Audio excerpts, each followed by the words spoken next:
After a recent tragedy in the cosplay community, racism in the fandom has yet again become a topic for discussion. This conversation has been a decade-long one, spanning back to the inception of fandom itself. In my time participating in fandom, I've seen my share of cancellations, but none of that has made fandom any better. Discrimination is a blight on fan spaces that you can't just get rid of. People will be bigoted, and there's no helping that, or so it goes.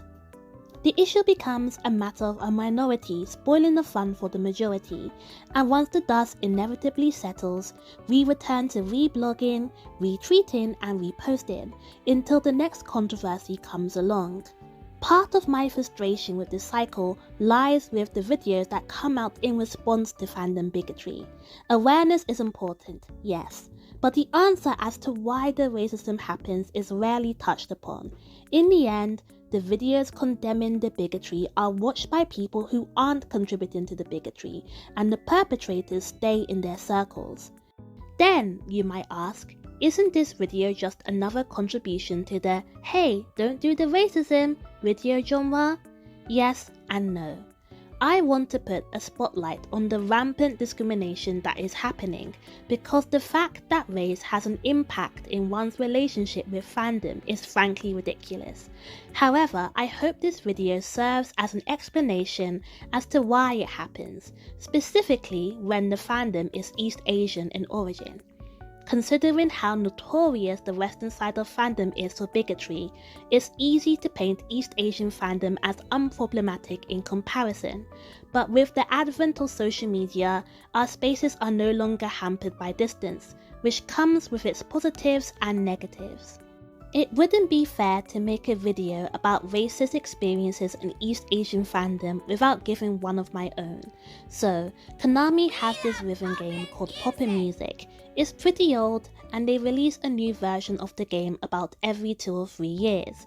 They're promoting their latest release right now, which is rumoured to be the first official release outside Asia. About 2 months ago, I was sent a tweet posted by the official Poppin' Music account by my friend. The character, Mary's second player design, was considerably paler than her default design, her brown curly hair bleached blonde. While her second palette over the years was lighter, it was never white.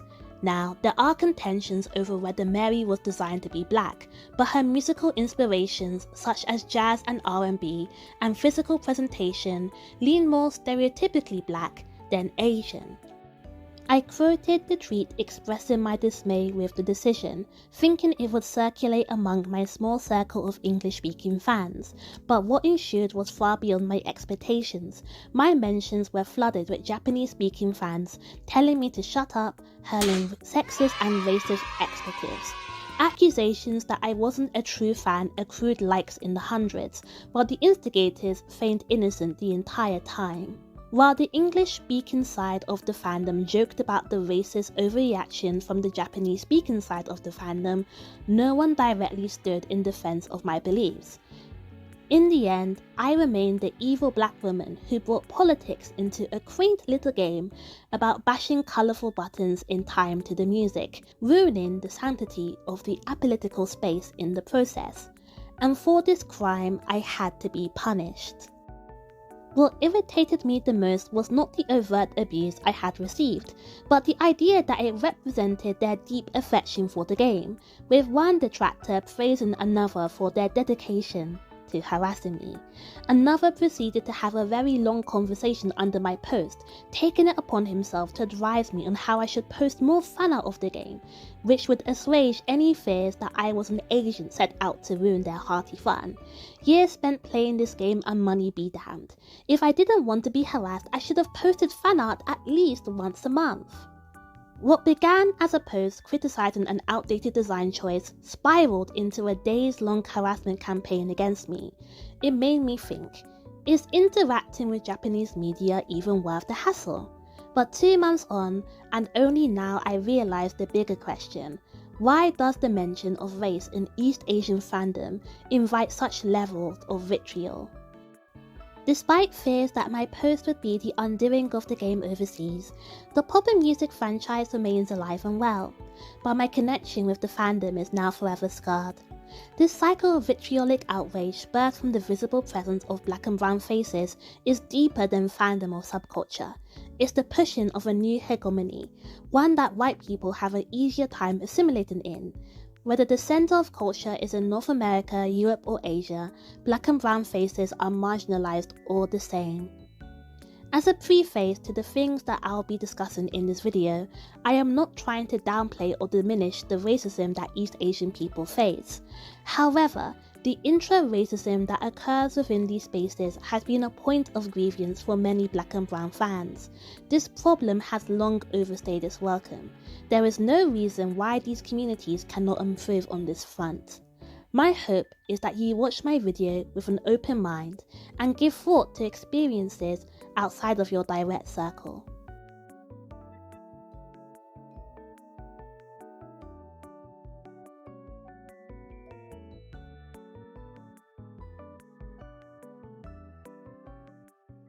Black and brown fans aren't always allowed to position themselves as fan first when race becomes the subject of discussion.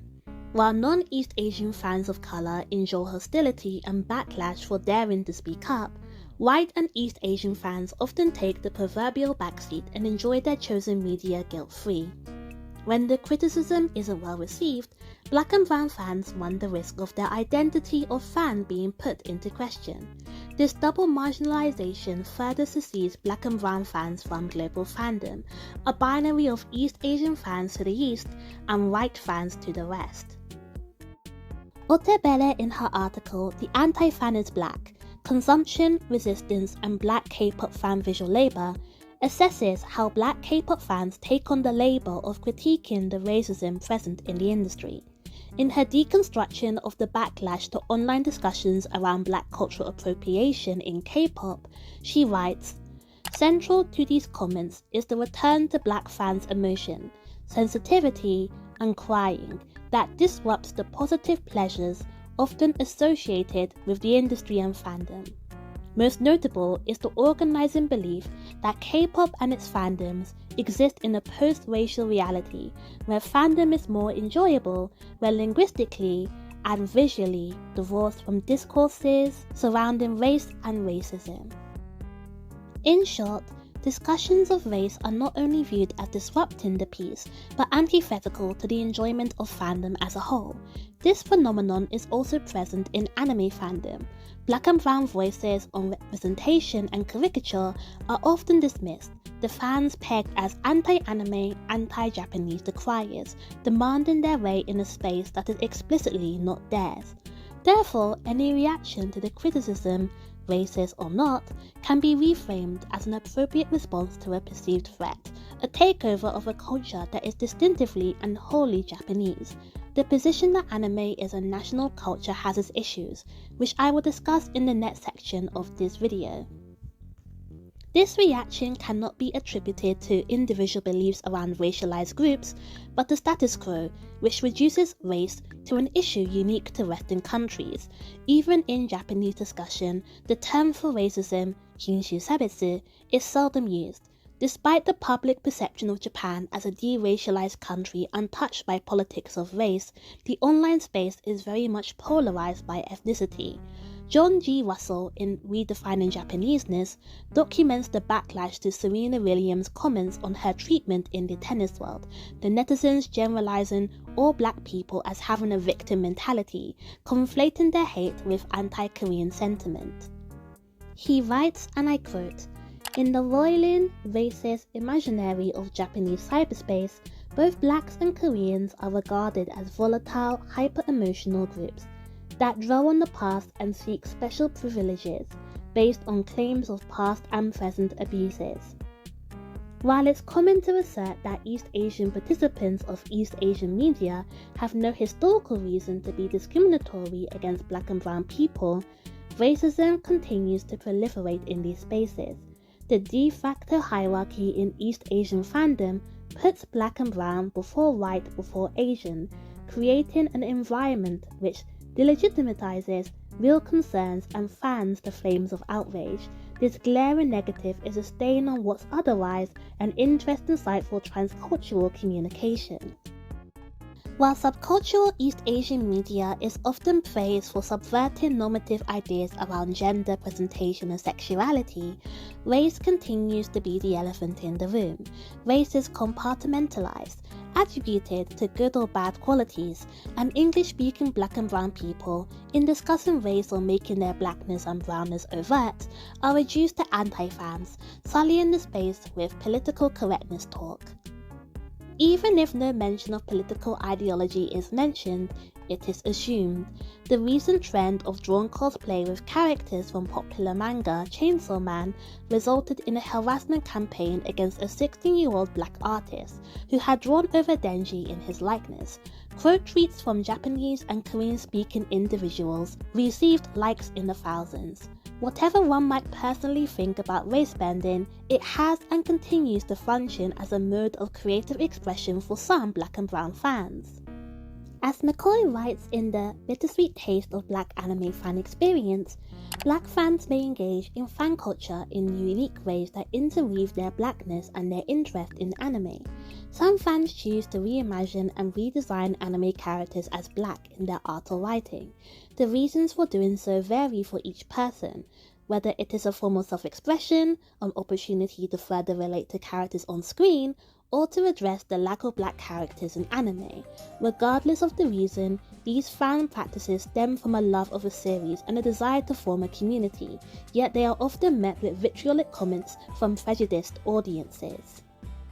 A common criticism levied against racebending, specifically anime characters, is that the act also doubles as erasure of Asian identity, but this line of argument doesn't consider the possibility of the character being both black and Japanese. In the context of conventional anime design, what features would constitute as inherently Asian? If blonde hair or blue eyes can be attributed to both white and Asian characters, then does that posit dark skin and curly hair as objectively black? What features should the character possess in order to be visually black? If the author's intention should reign supreme, what does that make of fanart that reimagines character sexualities and gender expressions? Whatever a fan makes of anime characters reimagined as black is their prerogative. However, I would have to ask, do you recognize that you are, inadvertently at the very least, biased to whiteness? In this argument, American discourses on representation and race are invoked to debase black and brown modes of fan expression. The argument is, at the end of the day, skin deep when it comes to East Asian media in general. There is no white hegemonic power that they would have to appeal to in order to see their likeness represented on television. Put more simply, your Crazy Rich Asians in Korea is just another chaebol drama. This isn't to say that whiteness has no effect on East Asian media altogether, just that it's misguided to situate every Asian character in anime under the lens of representation. As Gresham aptly puts in her essay Black Bodies at Play, what does it mean when dark-skinned black viewers, who have different power positions to white fans, can never read themselves into simplified and abstracted characters the same way white and other racialized viewers can, due to the presumption of a universalized character form that does not include them? The supposedly apolitical side of anime production and fandom, and I would argue this applies to East Asian media as a whole, will mobilize as politically Asian not to combat whiteness or Euro-American hegemony, but the threat of the otherwise black and brown, too distinct in visual appearance to become subsumed within globalized East Asian culture. An Instagram campaign for a K-pop girl group was met with the hashtag Keep K-pop Korean only because a black model was among the selected cast. The black woman was framed as diluting the Koreanness of K-pop, despite the overt presence of black musical genre and non-Korean idols within the industry. The message is clear. Blackness can be used liberally as inspiration, but a touch too far and K-pop becomes less Korean. To quote from Yaro's study on black women in global K-pop fandom, cultural appropriation is not an occasional controversy, but a core mechanism of value extraction within the K-pop industry. The repeated use of black styles without recognition or compensation, along the sidelining of black fan voices, reveals how K-pop success is predicated on the disavowal of the very people it draws from. The exploitation of cultures not native to East Asia comes hand in hand with the exclusion of the originators. The exploitation is so normalized that acknowledgement of the racism would mean acknowledging the exclusion it is predicated on. This is partially why blackface has enjoyed a longer contemporary history in Japan. De-racialized through the lens of entertainment, Japan for Black Lives article on the use of blackface in Japan has a working list of YouTubers guilty of blacking their faces up for comedy. Rather than take the criticisms on board, the accused YouTubers deflect with accusations of reverse racism, desperate to see their actions as completely untethered from race. The verb used to discredit the critique was saragu, which has the negative connotation of someone making a lot of noise for little reason. People who speak up are mocked for not bending to de-racialized appropriations of blackness. The message is, you're being too loud. Japanese media at times has furthered misconceptions of non-Japanese minoritized peoples, yet this racial transgression is justified by the media being Japanese in origin, thus not meant to be watched or critiqued by anyone that isn't Japanese. Gresham in her paper defines this behavior where nationalistic pride mingles with a hatred for minorities as a racist love. The aggression that critique is met is an exclusionary tactic, rooted in nationalistic belief. In the next section of this video, I explain how nationalism intertwines itself with fandom, using Japan as a case study. This isn't an issue exclusive to Japan and can be seen in Korea and China. Unfortunately, I don't speak Chinese and my Korean is far from fluent. Anyone that is knowledgeable about these countries, please leave your thoughts in the comments below.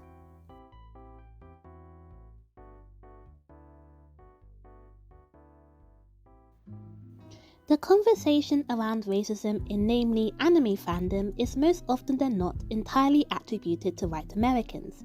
It's true that a lot of online harassment is from white fans. Some fans in recent years have appropriated anime and otaku culture for use in alt-right white supremacist rhetoric. Edited images of anime girls slinging slurs are a dime a dozen on Twitter. Black and brown cosplayers are subject to portmanteaus of whatever character they're cosplaying, and a racial slur. In this way, white fans are the ruling class of anime consumption overseas, positioning their interest in anime as more profound or genuine than black and brown fans. However, a lot of the online racism stems from within Japan. There is a debate to be had if the English word racism is apt for use here. Speaking as someone who currently lives in Japan, I don't expect to be racially abused in public. Apart from a few negative experiences, for the most part I am treated with indifference. However, as the perception of black in Japan is either continental African or African American, I rarely have the opportunity to assert myself as British Nigerian than black foreign resident. Larsen, while attending K-pop concerts in Japan, also felt as if her identity was flattened. She writes, "In Japan's case, races often collapse with nationality and consequently oversimplified, which ignores the complexity of racial, ethnic and national identity of individuals, including Japanese citizens themselves. In 2017, I visited Japan with my younger brother for the first time. We were riding on a full train and he had a backpack on. As he's rather tall, this backpack was at face level with the Japanese man standing behind him. He got angry and in a very over-the-top American accent said, 'Hey man,' While he was justified in his anger, the presentation of it was steeped in racial bias. Years later, my parents came to Japan to attend my graduation. I was happy to show them around, but watchful. I didn't want my parents, of all people, to be pegged as disrespectful black tourists. In my perspective, the Japanese word for black, kokujin, is a little stifling, and braku is a much better. While black has evolved in the English language to encompass more than a categorical term, kokujin has not. The lack of appropriate language to discuss race in Japanese rears its ugly head when race bending is concerned. In the case of black edits and reimaginings, either kuronuri or blackwashing is used. Both terms are problematic, tinging the act of making characters black as violent and dehumanizing. If this is the only available language to discuss these matters in Japanese, then it makes perfect sense why online discussions both in English and Japanese are mostly vitriolic. Just the mere mention of sabetsu is enough to turn people away. Much like the controversial #KeepKpopKorean, Japanese congregate channels that cover Western anime fandom are selective in their pickings. The people behind these channels typically lean right of the political spectrum and are mostly disinterested in liberal issues such as race and racism. Overseas reactions to anime are handpicked from image boards like 4chan and Reddit, which are considerably whiter than other spaces of the internet. Foreign YouTubers gain traction on Japanese YouTube by presenting their home country as destitute and lacking in comparison to Japan. In this way, Japanese SNS, despite being connected to the world, is still at its core extremely Japan-centric. The selective representation of Kaigai overseas, made easily digestible for a Japanese audience, also occurs outside of social media. In 2020, the Black Lives Matter movement was portrayed on national television network NHK as a matter of a poverty divide between black and white Americans. In an animated clip, caricature depictions of black people stomp their feet in the background, the man in the foreground holding an empty wallet. In this way, hundreds of years of racial inequality is grossly simplified into a battle of black versus white.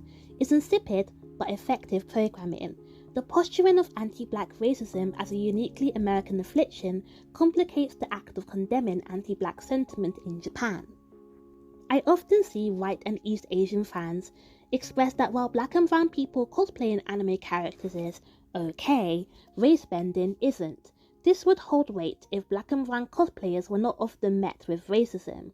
The adherence to accuracy in Western and East Asian cosplay fandom comes at a cost when people's bodies do not meet criteria. If a dark-skinned person and a light-skinned person cosplay a light-skinned character, the light-skinned person becomes closer to the source material by default. Unsurprisingly, this creates a space where thin, pale bodies are considered a perfect starting base for cosplay. Black cosplayers' choice to wear curly and kinky wigs in place of straight hair is viewed as blacking up the character, in a similar vein to how blackwashing accusations are levied. In the end, the reaction to black and brown reimaginings and cosplay are almost identical, the cosplayer's body becoming the vehicle in which the character has become black. As McCoy mentioned in her article, the individual reason as to why people race-bend characters is varied, but under the context of anime characters, the assumption is that the artist yearns for more characters of their likeness, co-opting non-black characters to fulfill this need. Thus, black and brown fans are criticized for supposedly taking the long route around representation. By jumping straight to the conclusion, detractors of race-bending come across as patronizing. Western ideas around race are not challenged but sent back to sender. The panacea for a lack of representation is to create, but this perspective completely ignores the present framing of diversity as bothersome and woke. Pixar's Turning Red baffled some white critics, who found it difficult to latch onto the Chinese-Canadian protagonist, May. Their next film, Hoppers, also features an Asian protagonist, but judging from the trailer, she is likely to be a beaver for the majority of the film. And while the success of K-pop Demon Hunters could inspire studios to inject cultural flavor into their works, the days of creator-led films are over. Before I continue, I would like to stress that you, as an individual, are free to dislike or be ambivalent about race-bent characters. However, your personal opinion does not make the act immoral or unnecessary by default. To give historical context, race-bending has been liberally used in film and theatre for decades. The Riz, Romeo and Juliet, and Hammerstein's Cinderella are great examples of race-bending revitalizing the source material. To give a Japanese example, the premise of Lupin III is essentially race-bending, as the descendant of the French Arsène Lupin is somehow a multiracial Japanese man. The sloppier attempts at race-bending shouldn't overshadow the shining examples. Kathleen Muller's In Defence of Racebending makes some excellent points about the practice, writing, If audiences feel resistance to imagining a race-bend character, it could lead them to interrogate their implicit biases more than they would have while engaging with the original fiction. Alternatively, if audiences do not feel imaginative resistance, they might be surprised to discover how easily they accept race-bend characters, expanding their real-world views of race. Here, the act of race-bending challenges the notion that race is inherent to a character's personhood. While our country of upbringing certainly influences us living, breathing humans, characters aren't necessarily bound by the immutable confines of perceived race and ethnicity. One could argue the practice is necessary in the casting call scene, where minorities are often given the same stifling roles. In short, an individual artist's character of colour cannot push against the tide of an industry that, in recent years, has bucked the trend of personal storytelling for a universal notion of relatability. Then you might suggest more people of colour should enter the industry and lead by example. However, American art education comes with its own caveats: poorer education outcomes for minoritized students, biased teachers, and syllabuses that centre white Western art history. To give you an example, I have to turn the clock back 5 years. Universities across America, in the wake of the Black Lives Matter movement, were posting mostly empty platitudes about anti-racism initiatives and unification. Many art colleges also spoke up, ignoring the countless racist skeletons in their closets. On the 28th of June 2020, Black at SVA launched, a coalition of students at New York-based the School of Visual Arts, exposing years of biased treatment through anonymous confessions. I will now read some of the posted confessions, which you can find on their Instagram page. In the 4 years I spent at SVA, I experienced so much racism that was ignored and disregarded by others. I was usually the only Afro-Hispanic person in my classes, and it caused instructors to often emphasize that in their critiques. I also felt I had to prove myself more than other students. I constantly received lower grades and harsher critiques than white students that skipped classes and put little effort into their art. I always worked very hard and finished my illustrations on time. Professor name: the department head of the curatorial practice master's program interviewed me for the program, looked surprised that I was black, and then was very dismissive when the interview started. He then said that it didn't look like there would be a spot for me, and usually my kind of people aren't interested in curatorial work, and so he wasn't comfortable giving me an opportunity. The response was mixed, with professors and former students leaping to the defense of the accused professors. Some were quick to point out how many of these defenders were East Asian, which triggered another conversation about the complicity of East Asian professors and former students in upholding anti-black and brown sentiment at the college. Students whose work was not directly related to their race faced criticism for not speaking about their communities, while other students were penalized for being political. While all of these examples are from a single college, the hurdles in equal education could be a factor in employment outcomes in the commercial art industry. Returning to the main topic on hand, the idea that anime is a medium disconnected from race altogether is a misguided one. To make a broad statement, televised anime is not an accurate representation of Japan's ethnic makeup. To prove this point, I will reference the page Hafu Gender Ratios in Anime, which you can find on Guan.net. It is a non-exhaustive list of multiracial characters in anime and other subcultural media, beginning from the 1960s. Per their analysis, characters with European and/or American ancestry are overrepresented, with Asian ancestry being underrepresented, contrary to actual demographic percentages. And despite their prevalence in Japan, there were no Korean Japanese characters on the list. While multiracial Japanese people frequently appear on broadcast television, the animated sector comparatively has a lot of catching up to do. When foreignness is outwardly expressed, conventional markers in anime design give way to stronger features. The European archetype in Fullmetal Alchemist could be argued as less ambiguous than Freewind, for instance, despite both environments taken from Western European culture. Shows with a diverse cast, like Great Pretender, feature a multitude of Asian ethnicities, decentering Japanese as default. While there are the occasional deviations to the formula, anime is perceived within and outside of Japan as cultural property. Flan, in his work on anime in global and local context, identifies this concept of anime maintaining its identity as Japanese even after overseas distribution. He writes, "In this way, there is a status involved in the international view.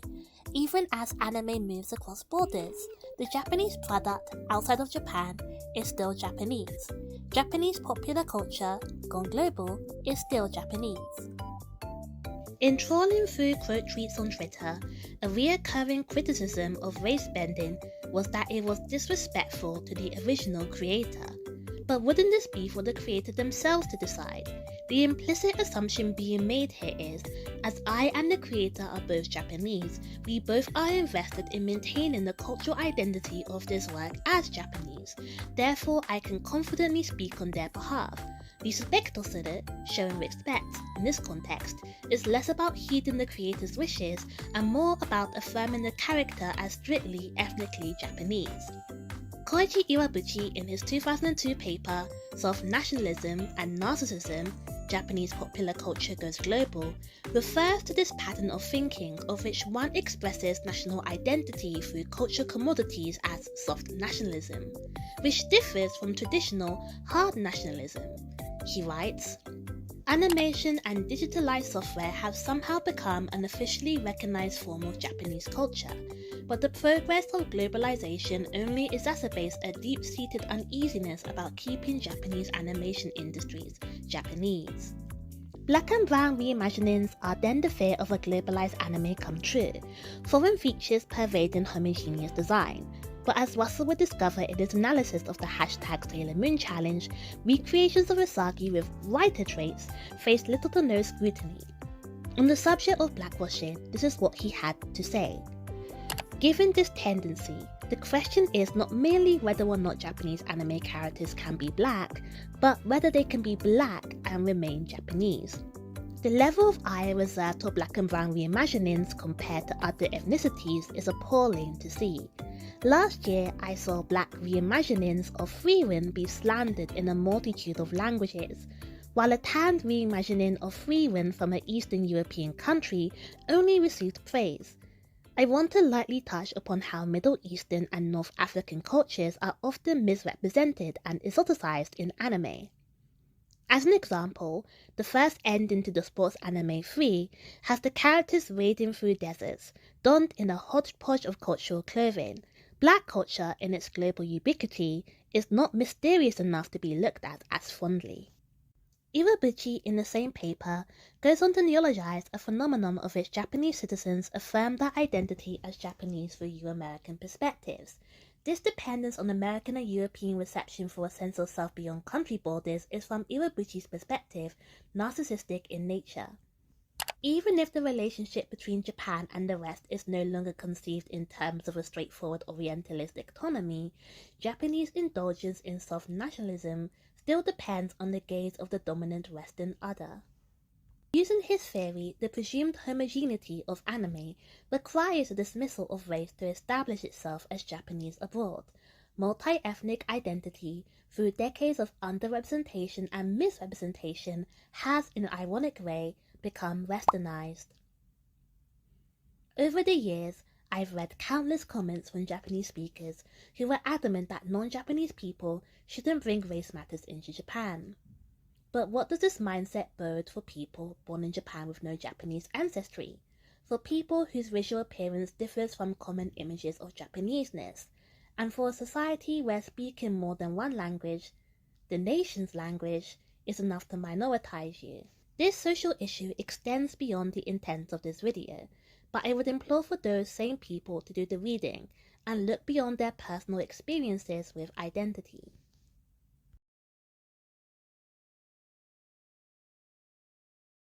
I am one person, and my experience cannot account for the entirety of the fandom space. That is why I was adamant to collect other experiences beyond my own before making this video. In the end, I collected 13 responses after advertising the Google Forms on Twitter. Ideally, I would have loved to have 100, but my reach on social media can only go so far. Before going into the results, I want to explain the survey in full for clarity. I gave it a short and simple title, East Asian Fandom Experience Survey. All participants were asked for their ethnic identity, but not their age or gender, as my focus for this survey was race. What East Asian fandoms do you participate in? This was a multiple choice question. Participants were also allowed to use the Other tab if they felt a fandom was missing from the list. Have you disclosed your ethnic identity online? This question was designed to filter participants who kept their identity private, as being stealth can affect your experiences with fandom. 3 choices were available: yes, no, or ambiguous. Ambiguous in the context means that a single aspect, like nationality, but not race, is disclosed to the public. How would you rate your overall fandom experience? This question was on a scale of 1 to 10, from 1 poor to 10 great. How would you rate the overall fandom experience for those who are not white or East Asian? This question was on a scale of 1 to 10, from 1 being poor to 10 being great.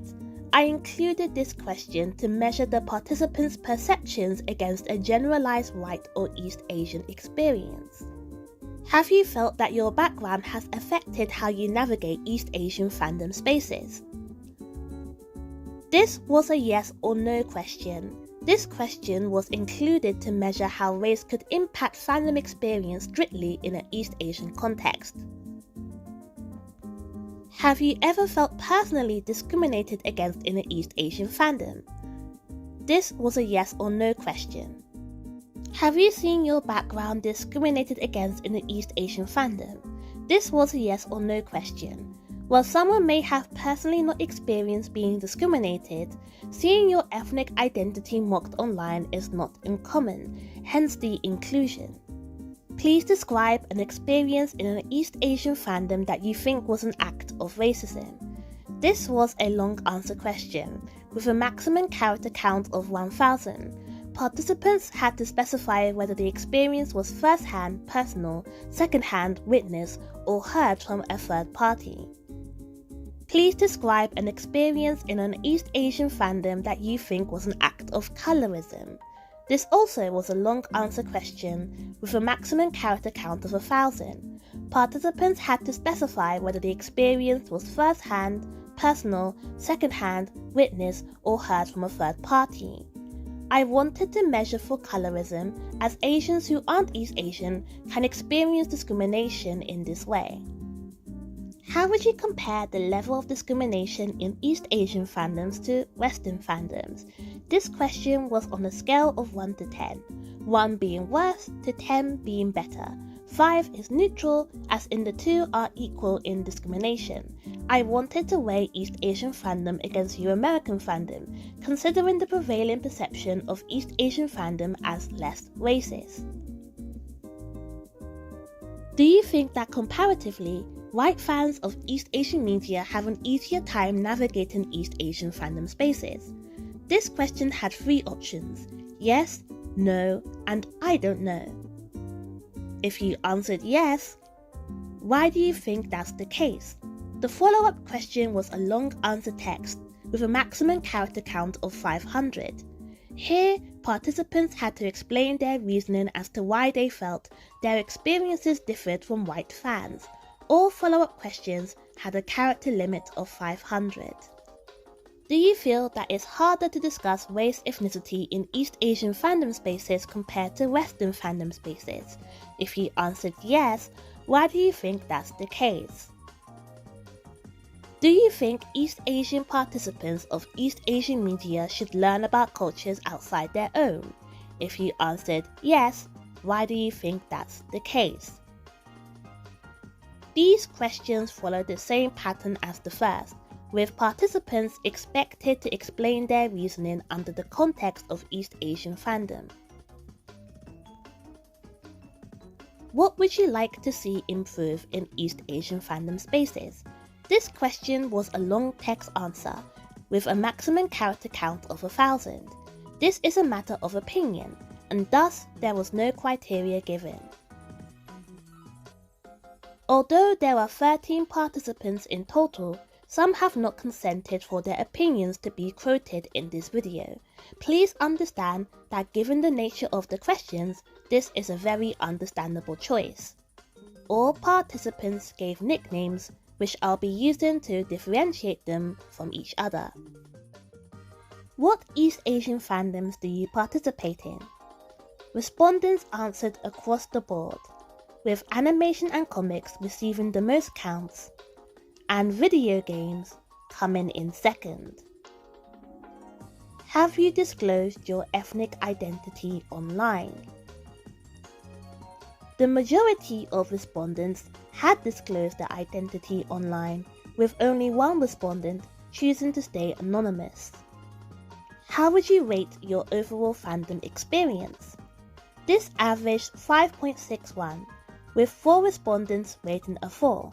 All in all, most respondents have a neutral to positive experience with fandom overall, but I can't discount 4 respondents scoring a 4. Although fandom experience for all participants isn't extremely negative, which is a relief to see. How would you rate the overall fandom experience for those who are not white or East Asian? This averaged a 4, which a 0.6 below personal fandom experience. The majority of respondents answered between a 2 and a 5, with the highest score being 8. As these scores are a matter of personal opinion, one could argue this doesn't reflect reality. However, the fact that on average, the respondents believe a non-East Asian person of colour's fandom experience is comparatively worse than East Asian and white people is alarming. Have you felt that your background has affected how you navigate East Asian fandom spaces?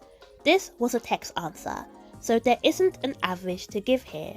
Most respondents expressed an hesitation or aversion to interacting with certain factions within East Asian fandom. Astra responded, "Yeah, a lot of the times they are extremely nationalistic, racist, and unfortunately demeaning to black people of colour." Opal, a VTuber, spoke on wanting to express her love for blackness and anime, writing, "Yes, I feel my black identity affects how I navigate both the AniTuber, anime YouTuber, and VTuber spaces online. Being a black woman means I am more on guard, knowing many anime fans see my race and features as something not to be seen. I watch them get upset when a new original black character shows up in a popular series, when black stories are centered and celebrated, and when POC create their own black characters. It's very discouraging because I want to share my love for blackness and anime." He, being American, felt the need to be respectful, combating stereotypes of Americans being loud and unruly. "Yes, I try hard to be respectful because I know people view Americans as loud and annoying, so I try not to be too pushy or judgmental about things." Have you ever felt personally discriminated against in an East Asian fandom? All respondents answered yes, which was disappointing but not surprising. Toby, on a negative experience in the Splatoon fandom, writes, "I was attempting to create my first cosplay ever. I was still around 10 to 14 at the time. This was around the time Splatoon nearly came out. I wanted to dress up as Callie. I was told I couldn't do it because of my skin colour. Dragonhead, who sometimes reimagines characters as black or Southeast Asian, has experienced racially charged backlash, with the harassment extending to people who had interacted with the art. I have drawn characters redesigned as black. One instance where anonymous messages had been sent to me or people who reblogged the drawing to say, 'Character isn't a hard N-word.' Have you seen your background discriminated against in an East Asian fandom?" While one respondent gave a no to the question, the overwhelming majority said yes, which implies that experiencing discrimination is as common as witnessing it as a third party. To give further context to this question, I asked respondents to give personal accounts on what they believe to be an act of racism and colorism. Colorism, for those who are unaware, is the discrimination of others based on skin tone, and is usually intraracial, people of the same race or ethnicity being discriminatory towards each other. For instance, mocking someone for being too dark or associating dark skin with ugliness would be considered by many colorist. Please describe an experience in an East Asian fandom that you think was an act of racism. There was an overall prevalence of respondents receiving racial slurs or racially charged comments. Not all of these racist encounters were from recent years. Velvet recalled one past experience with microaggressions in the cosplay fandom. I experienced a microaggression at a convention while at a Love Live cosplay meet. It was around 9-ish years ago at this point, I believe, or maybe even 10, but I had a Nico cosplayer come up to me and say something along the lines of, "You're a good marquee for a black cosplayer," suggesting that many black cosplayers don't really pull off her look or something. I questioned this and made the air uncomfortable. Shay B recalled an incident in which their self-ship art was hijacked by racists in the Monogatari fandom. I'm a Monogatari fan, and one of my faves is Kishshot Shinobu, and I had drawn self-ship art of me and Kishshot. It was specifically a redraw or some official art of her and Araragi. First time I posted it was fine, but the second time it was retweeted by the Shinobu Daily account, and I guess that caught the attention of some racist bum. They commented on my thing saying Shinobu hates N-word, and it somehow got like a F-ton of likes. They also posted one of those racist rojaks and mocked me for saying they weren't creative with their insult at all or something. My friend eventually started fighting them and we both reported their account, and it was eventually suspended, but still it high-key ruined my night. That's one instance though, because I remember posting the art on Reddit and everyone loved it, so the racists are definitely a minority in the fandom. Please describe an experience in an East Asian fandom that you think was an act of colorism. Leah spoke about the portrayal of dark-skinned characters with considerably lighter skin, writing, "I've never had this happen to any of my own art, but dark-skinned characters will have their skin tone lightened to the point of being unrecognizable in otherwise entirely ordinary fan art, and on occasion, official art as well. Light-skinned characters will almost never have their skin darkened, unless drawn specifically as a fan-made race swap of sorts." Emily, a player of the otome game Love and Deep Space, Lads, spoke about the hostility darker-skinned players face when asking for representation. I have personally witnessed aggression towards darker-skinned Lads players when we requested a lighting fix from Infold. Many lighter-skinned people in response went on about how they should remove the darker skin tones because, apparently, we don't spend money on the game, among other things, despite how difficult it is to pay lads as a free-to-play. In many other otome fandoms that may not market themselves as global, it is not uncommon for lighter-skinned fans to be very aggressive to darker-skinned fans who desire otome games to allow you to choose your skin tone, despite the fact that potential darker-skin representation wouldn't affect that they could choose the skin tone they want. Do you think that comparatively, white fans of East Asian media have an easier time navigating East Asian fandom spaces? All 13 respondents answered yes, which suggests that whiteness is a factor in one's fandom experience, even in circles non-native to their country of origin. Emily spoke on how different the level of ire is against white Westerners, writing, "Despite many people claiming to hate Westerners as a whole, white fans have never faced remotely the same aggression that BIPOC have faced in fandom. Just like in Western fandom, BIPOC still face racism, however people are dismissive of it due to a variety of factors, whether or not it be through infantilization, justification due to a country's beauty standards, the false belief that only Americans are obsessed with race, etc. Strangely, many white fans will also believe that they have more of a right to cosplay certain characters than BIPOC, over a false belief that they are white, while in reality most anime characters are 90% of the time East Asian or not particularly designed with race in mind, which will lead to darker skinned cosplayers getting harassment. Other participants spoke about how white is presumed as default, which changes the dynamics in cross-cultural communication.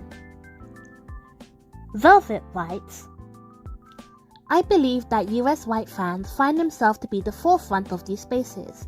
They believe they're the face of the fandom, and therefore they don't often go through lengths that someone like me has gone through. Or even hiding their ethnicity is done more as a way to gain culture or something than it is to protect oneself. Do you feel that it's harder to discuss race ethnicity in East Asian fandom spaces compared to Western fandom spaces? 10 of 13 respondents answered yes, which indicates a difficulty in discussing race comparative to Western fandoms. Emily pointed out how people who talk about racism in East Asian fandom are unfairly penned as stupid Westerners, even at the mere allusion of something being a discriminatory act. Writing, of course, you cannot necessarily expect Asian people to understand every complexity of issues that are more common in Western society. A lot of people will take that as a justification and an excuse to continue their behaviour instead of being willing to learn about it. In Western fandoms, of course there is bigotry, but there are much more people who will understand the issue. But fighting racism in Eastern fandoms will forever be an uphill battle, especially since there is a chance that you will be deemed the harasser if you do not like the discrimination you are facing. Other respondents spoke on how racism is assumed to be a non-issue in East Asian fandom, thus not being a topic for consideration in the first place. The prevalence of characters with pale skin can be a magnet for those with bigoted views, as Leah argues. East Asian fandom spaces oftentimes have a focus on media featuring almost exclusively characters with lighter skin tones. Fans of these kinds of media are, of course, not necessarily going to be racist, but if a racist were looking for a medium to dedicate their time to that features as few dark-skinned characters as possible, it seems like a pretty sensible choice. Dolly argued that the normalization of whiteness in East Asian fandom has negative drawbacks for anyone who is neither of the two categories. White fans see East Asians as the cooler and more exotic version of white people, and have no problem imagining themselves as East Asian characters or consuming East Asian media. Some have even gone far to claim anime is a part of white culture and that anime characters look like white people, like stylization doesn't exist. Another reason is that black people are seen as abnormal entities that have to be reminded of how they look. It's really exhausting going into a cool black cosplayer's comments and they're just filled with the racist, unfunny and overdone jokes. I'm sure a white cosplayer doesn't have to experience that. And my final reason is that East Asians subconsciously place whiteness on a pedestal and normalize their presence, as most people of colour do. Like when we think of a princess, for example, we most likely are thinking about the blonde hair, blue eyes and European-styled gown. Do you think East Asian participants of East Asian media should learn about cultures outside their own? Well, 10 participants answered yes, 3 answered with I don't know, which speaks to the difficulty of navigating the issue of racism in East Asian fandom. Many of the participants who answered yes stressed the importance about cultural exchange as fellow fans. Toads wrote, learning about different cultures in general is a good thing, and them learning it shouldn't be an exception. Non-East Asian fans I see and interact with do take the time to learn themselves, taking great care as to make sure certain things are correct. Not only that, but with the fact the media we are enjoying puts us together, why not learn about the other groups of people that enjoy it? You know?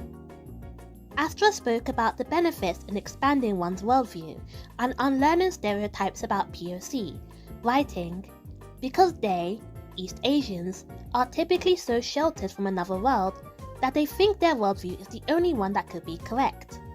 Japanese people I've met that have travelled to America and interacted with black people are kind, willing to ask questions, and willing to understand us. They appreciate that we like things from their media, and we appreciate that they like things we like too. I tend to exchange contact information with these people as well to keep in touch, and I enjoy talking to them. More people in East Asian countries need to be exposed like this to understand that what they see online about POC typically isn't true. From racist harassment to real-life experiences, the experiences of black and brown fans can be likened to a roller coaster of ups and downs. The respondents to my survey participate in fandom as everyone does, yet are subject to racist and colorist encounters.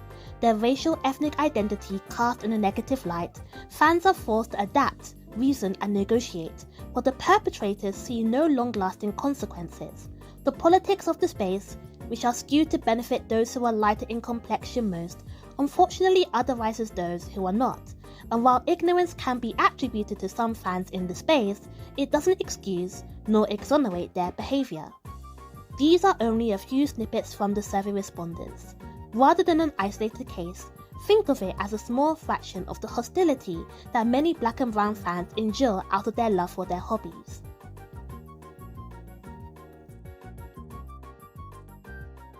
Before I get into the conclusion, I wanted to spare some time for a guide on how to deal with harassment if you're a black and brown artist.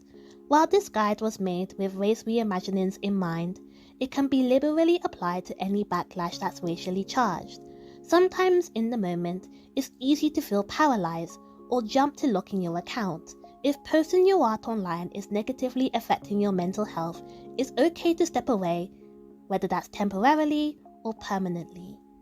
If your art has been edited and reposted on Twitter, it is possible to file for a copyright claim. All you need is the offending post and the link to the original content for comparison. I know this sounds simple, but restrict the comments after posting. Unfortunately, people like to hover over accounts and hate follow. If you want to keep the comments open, look once you start to see hate accounts. Most hate accounts are low quality, usually with a non-existent inflammatory username and profile. They usually flood comments with the same bigoted reaction images as well, so I recommend to hide a reply and block. Once replies are hidden, it deters people from commenting, since the visibility is hampered. Avoid mentioning the fact that you reimagined the character in the description. Bigoted people frequently search up words related to race, so this can decrease the chances of your art being targeted. Do not respond to the detractors. They are directly seeking your attention. Do not give it to them. You know the intent behind your own art. You do not need to make that explicit. Comments along the line of, "You guys get so upset when characters are a little lighter, but you do this," are strawman arguments. You are not responsible for how others behave online. Your art as a character reimagined as another race is not going to overhaul the entire creative industry overnight. People of colour reimagined as lighter and whiter does impact the creative industry. People who make this argument are most often than not trying to justify their harassment. If you feel that the harassment is affecting your mental health, consider keeping the art to a private account or sharing on another platform. Unfortunately, Twitter has become a worse platform for artists over the years, and the report feature is very forgiving when it comes to hate speech. While I want to encourage artists to make the art they want to see, it shouldn't be at the expense of one's mental health. Be stern in your boundaries. Make it clear that jeering and hate won't be tolerated. Reply to the piece with a comment along the lines of, "If you post hate in my mentions, your reply will be hidden and you will be blocked." The political scene online has shifted considerably right. This goes for non-English comments as well. Unfortunately, they see your work as fodder to push their views. If a quote tree has accrued a considerable number of views, lock your replies immediately. If the post is blatantly discriminatory in nature, consider reporting too. These tips are pretty straightforward, but I hope it gives a picture of how best to navigate these situations. It can be overwhelming, and more often than not, Twitter will not weed out the hate for you. Now, if you do choose to engage with Japanese language responses to racebend artwork, there are a few recurrent arguments you should be aware of. I'll use one of my conversations as example. The poster who made the initial quote tweet claimed that black people were choosing to ignore pre-existing black anime characters over racebending. Now we're already off to a bad start, as this poster is starting their argument with a sweeping overgeneralization. This isn't new for Twitter-level arguments, but it surprises me the same. Such hyperbolic posts, unfortunately, tend to do very well. The poster also chose to use the term kusunuri over kuronuri. The conflation of fecal matter to dark skin is an age-old racial trope, but that didn't deter people from liking the post. Inflammatory language guised under moral outrage rarely receives the backlash it deserves. Enjoying black anime characters and racebending are not mutually exclusive to each other. Black anime fans are also not obligated to resonate with black characters that non-black people think is good representation. Again, the politics of non-Asian representation in anime comes with a slew of factors to consider: creator intent, time period, character design, and purpose. This person gives Avdol and Miguel as examples, which I personally wouldn't consider the cream of the crop of good representation. They're okay. At the very least, they aren't walking stereotypes, which is a huge step above the most egregious cases. Nonetheless, these two characters aren't exactly ignored by black anime fans. A cursory glance at social media would tell you that. I quote-tweeted their post to point out how condescending their critique was. They asserted that, regardless of design, a creator's intent must be respected above all. Now this in isolation sounds like a fair argument. Who wouldn't want to show respect to the creator of their favourite media? But if alteration of one's work is a form of disrespect, fans' work would be the greatest sin. How could you, random fan, take a pre-existing work and change it to your liking? Does this poster grit their teeth when pre-existing characters' ages, gender, or biological makeup are changed? Or when characters that are canonically dead are drawn living full, healthy lives? To draw the proverbial line at race, to me, seems a bit odd. If it isn't your personal cup of tea, fine, but to wield your and others' discomfort over an artist's work is harassment at worst and disingenuous at best. Then, someone may cry, what about whitewashing? If I choose to portray a black character as white, wouldn't that be my prerogative? If darkening a character's skin tone is fine, then the other way should be just as acceptable. I personally don't predicate my thinking on this binary. The world isn't that black and white, pun intended. But if you choose to do this, know that your act is just a continuation of an age-old practice that has harmed marginalized communities. Especially if you're American, you should know the erasure of darker-skinned peoples is a bloodied one. The act of introducing whiteness into a bloodline was, at one point in time, the bettering of one's race. Lighter skin and straighter hair weren't just markers of racial difference, these were considered markers of racial superiority, and thus, anything considered other was stomped out and subsequently minoritized. We are seeing this play out in front of our eyes to this day. Whitewashing isn't just a matter of Twitter tirades and think pieces.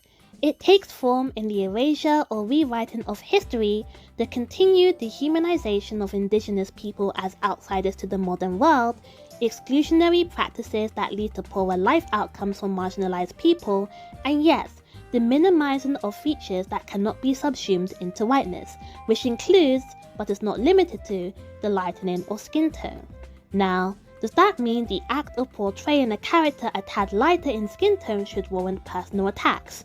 No, but our actions are informed by bias.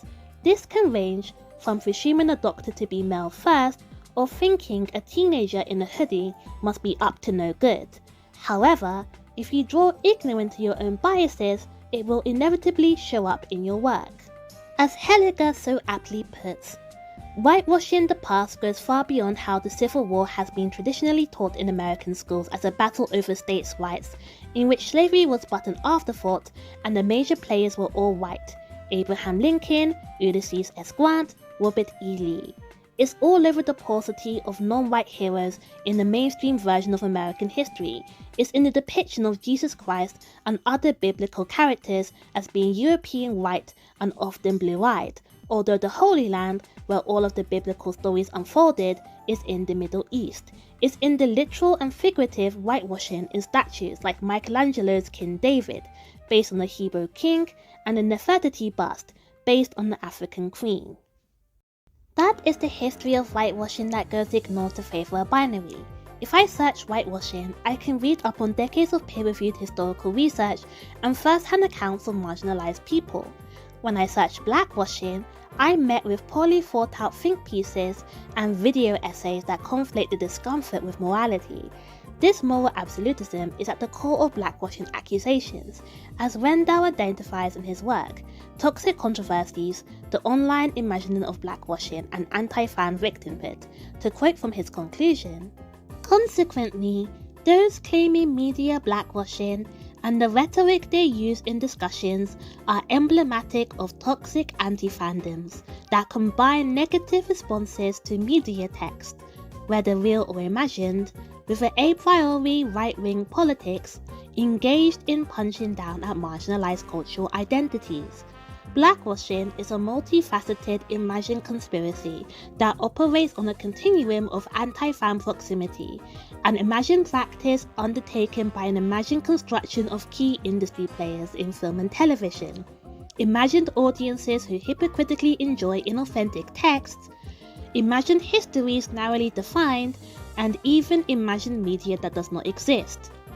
Although the conspiracy can be empirically repudiated, this does not ultimately matter to these anti-fans, because the moral absolutism of blackwashing's deontological ethical schema resides in post-truth beliefs.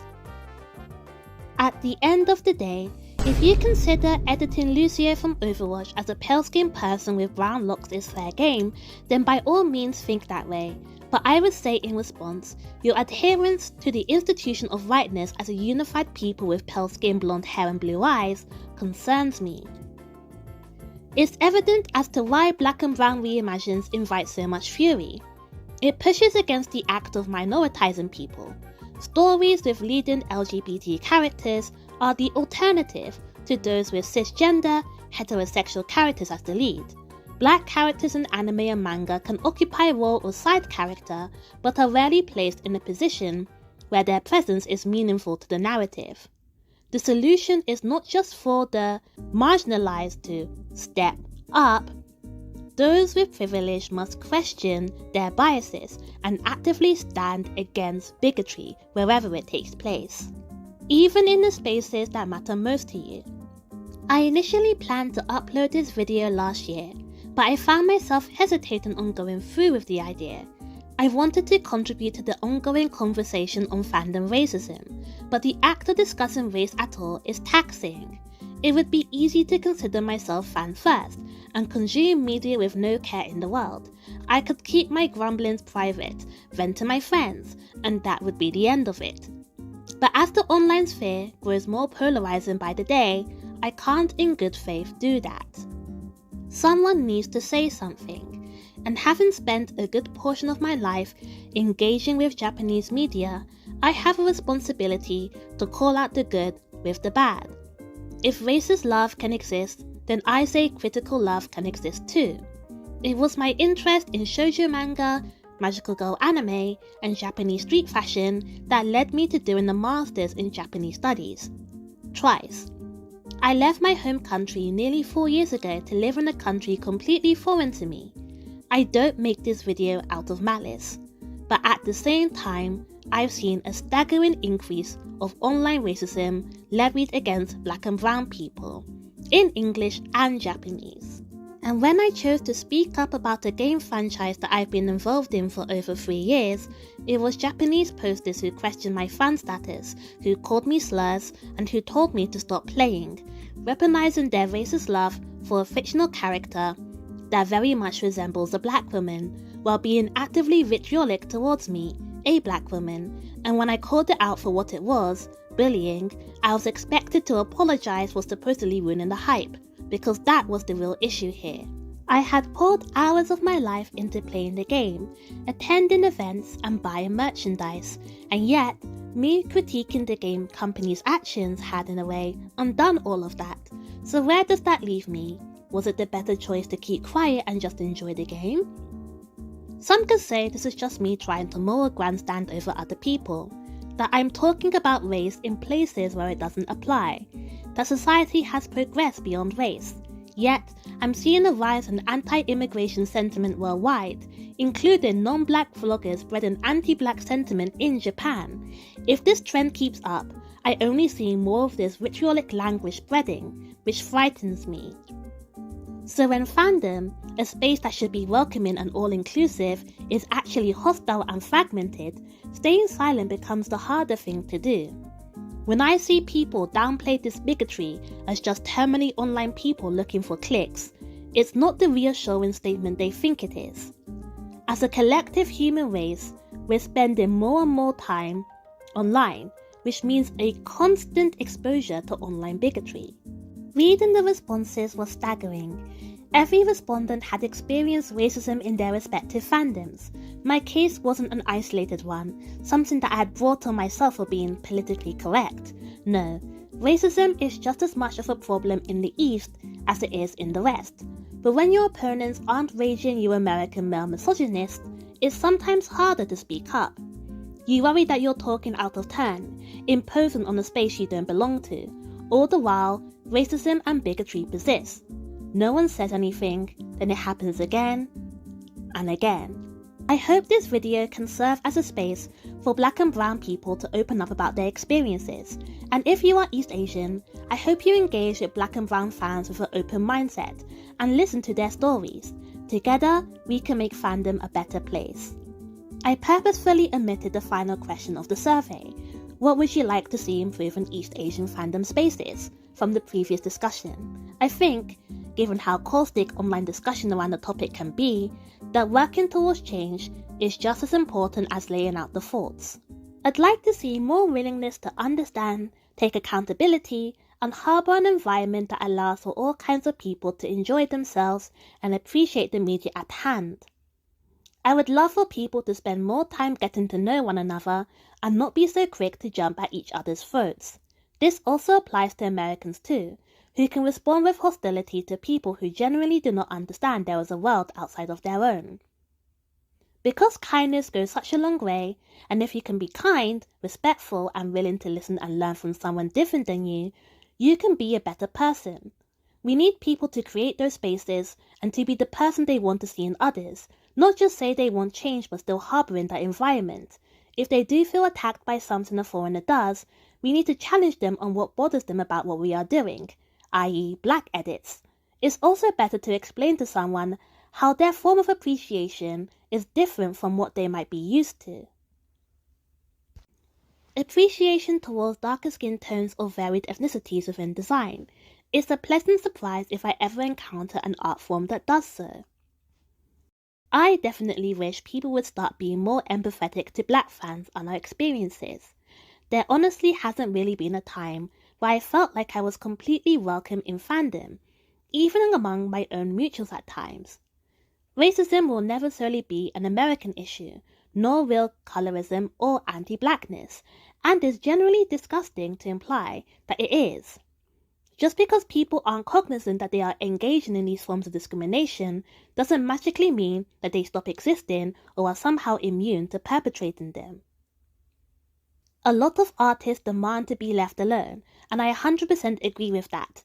If you don't like it, block or move on. But a lot of these same artists and fans will harass innocent black creators for doing their own thing, and I cannot stand by such hypocrisy. I don't think it's fair to expect leniency on things like whitewashing or microaggressions, while also harassing black cosplayers for not relaxing their hair for a cosplay, as a small example. More positivity and solidarity between people of colour in these fandom spaces. There already is some, such as the Melanin Mafia, which highlights black VTubers, but I want to see even more like that. More openness towards other cultures and more respect, I think. There's a lot of people who will start up drama and will call people out their name. I've had a gamer dance around using the N-word around me. There's a lot of trolls who use real-world issues as something to claim a person is sensitive, even if it's them poking fun at a person for things they can't change, such as body type, skin tone, or hair texture. Fandom spaces are for fun and to find community. Let's start acting like community members and give people the respect they deserve. For the love of the corn on the cob, learn how to draw darker skin tones, I beg. I beg. So much times I see that same ashed up brown. I know they can do it. It's a-okay to ask for help if needed be. All things take time to learn, and skin is no different. Same with certain cultures and stuff, because sometimes they are the scene of the crime for some mean cultural appropriation. Anywho, that's all. Thank you for this. And thank you for watching.